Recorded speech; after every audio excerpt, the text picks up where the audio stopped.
প্রথম স্থান দেবেন আমাদের স্কুলের প্রধান মৌলানা জনাব আবুল হোসেন স্যার। দ্বিতীয় স্থান আমাদের স্কুলের বিসি শিক্ষক জনাব মোহাম্মদ আলী স্যার। তৃতীয় স্থান জনাব রফিকুল ইসলাম স্যার।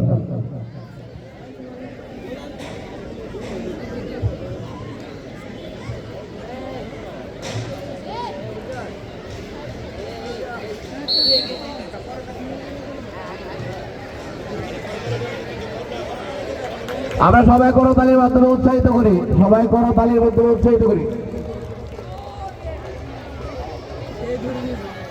100 মিটার দৌড় বালক মধ্যম, 100 মিটার দৌড় বালক মধ্যম, তোমরা কোনো অবস্থান করো।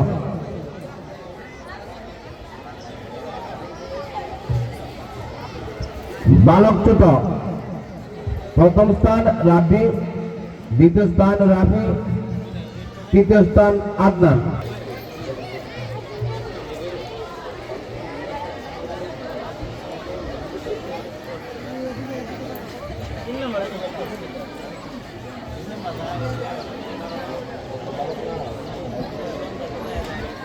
বালক মধ্যম, বালক মধ্যম।